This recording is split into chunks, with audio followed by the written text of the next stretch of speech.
പഞ്ചമെത്രാന്മാരുടെ വിയോജനക്കുറിപ്പിനെ തുടർന്ന് ഇരിങ്ങാലക്കുടയിൽ നിന്നും വൈദികരുടെ പേരിൽ കത്ത്.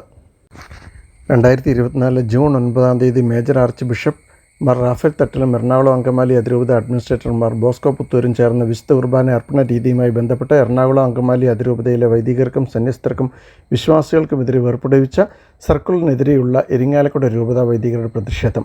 സിറോ മലബാർ സഭ അതിൻ്റെ ചരിത്രത്തിലേക്ക് നോക്കിയാൽ വളരെയേറെ ത്യാഗങ്ങളും പീഡനങ്ങളും ഏറ്റുവാങ്ങി വളർന്നു വന്ന സഭയാണ്. ലോകത്തിലെ തന്നെ പൗരസ്ത്യ സഭകളിൽ 2ാം സ്ഥാനം അലങ്കരിക്കുകയും കത്തോലിക്ക സഭയുടെ മുന്നിൽ സജീവമായ പ്രേക്ഷിത ചേതിനെ നിലനിർത്തുകയും ചെയ്ത് നമ്മുടെ സഭ ഇന്ന് വളരെ ദുർബലവും മറ്റു മതസ്ഥരുടെയും ഒപ്പം മറ്റ് സഭാവിശ്വാസികളുടെയും മുമ്പിൽ അവഹേളിതയാകാൻ കാരണമെന്ത്?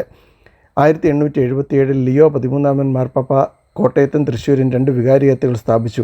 സ്വന്തം നാട്ടുകാരായ മെത്രാന്മാരെ ലഭിക്കുന്നതിനുള്ള സിറോ മലബാർ ക്രിസ്ത്യാനികളുടെ നിരന്തരമായുള്ള ആവശ്യം പരിഗണിച്ച് നിലവിലിരുന്ന വികാരിയത്തുകളെ തൃശ്ശൂർ, ചങ്ങനാശ്ശേരി, എറണാകുളം എന്നിങ്ങനെ 3ആയി പുനഃക്രമീകരിച്ചുകൊണ്ട് റോമിൽ നിന്നും 1896 ജൂലൈ 28 പ്രഖ്യാപനം ഉണ്ടായി.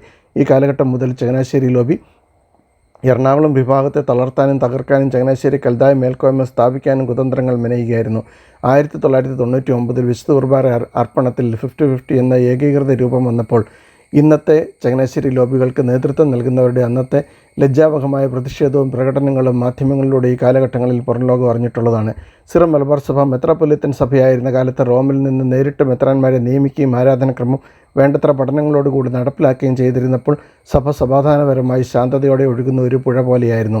എന്നാൽ നമ്മുടെ സഭയെ മേജർ ആർക്കി എപ്പിസ്കോപ്പൽ സഭയായി ഉയർത്തുകയും മേജർ ആർച്ച് ബിഷപ്പിനെ സിറോ മലബാർ സഭയിലെ മെത്രാന്മാരെ തിരഞ്ഞെടുത്ത് റോമിൽ നിന്ന് അംഗീകാരം നേടുന്ന രീതിയിൽ സ്വയാധികാരി സഭയായി തീർന്നതിന് ശേഷവും വിശുദ്ധിയും വിവേകവും വിജ്ഞാനവും ഇല്ലാത്തതും അതേസമയം ചങ്ങനാശ്ശേരി ലോബിയുടെ കൽതായ ആരാധനക്രമ സംബന്ധമായ സ്ഥാപിത താൽപ്പര്യങ്ങൾ നടപ്പിലാക്കുന്നതിന് ഏറാൻ മൂളികളായി നിലനിൽക്കുന്നതും തങ്ങളോട് പക്ഷം ചേരുന്നതുമായ മെത്രാന്മാരെ തിരഞ്ഞെടുക്കാൻ തുടങ്ങിയപ്പോൾ മുതൽ സിറോ മലബാർ സഭയിൽ പ്രശ്നങ്ങൾ ആരംഭിച്ചു.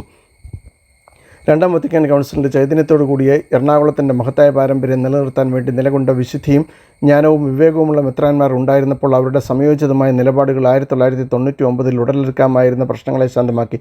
എന്നാൽ അധികാരത്തിൻ്റെ അപ്പകഷ്ണങ്ങൾക്ക് വേണ്ടി തങ്ങളുടെ ഏത് ബോധ്യങ്ങളെയും മാറ്റിപ്പറയാനും ചങ്ങനാശ്ശേരി ലോബികളുടെ വെറും പാപുകളായി അവരുടെ ഒത്താശയോടുകൂടി തിരഞ്ഞെടുത്ത മെത്രാന്മാർ അവർക്ക് വേണ്ടി നിലകൊള്ളാൻ തുടങ്ങിയത് മുതൽ സഭ ജീർണിക്കാൻ തുടങ്ങി. വൈദികരോടും വിശ്വാസികളോടും സംവദിക്കാനും അവരുടെ ചോദ്യങ്ങൾക്ക് ഉത്തരം നൽകാനും നട്ടെല്ലിന് ഉറപ്പില്ലാത്ത സിറോ മലബാർ സഭയിലെ ഇന്നത്തെ മെത്രാന്മാരുടെ സാന്നിധ്യം സഭയെ തളർത്തി. എറണാകുളം അങ്കമാലി അതിരൂപതയ്ക്കെതിരെ സർക്കുലർ ഇറക്കി 6 ലക്ഷം വരുന്ന വിശ്വാസികളെയും 400-ലധികം വരുന്ന വൈദികരെയും വിശുദ്ധ കുർബാനയിലെ വളരെ അപ്രസക്തമായ ഒരു അനുഷ്ഠാനത്തിൻ്റെ പേരിൽ പൗരസ്ത്യ സഭ നിയമസംഹിതയിൽ ഇല്ലാത്ത സ്വാഭാവിക മഹറവും ശിക്ഷയും ശീഷ്മയും അടിച്ചേൽപ്പിക്കാൻ ശ്രമിക്കുന്നത് തികച്ചും അപലപനീയവും നിന്ദ്യവും പൈശാചികവുമാണ്.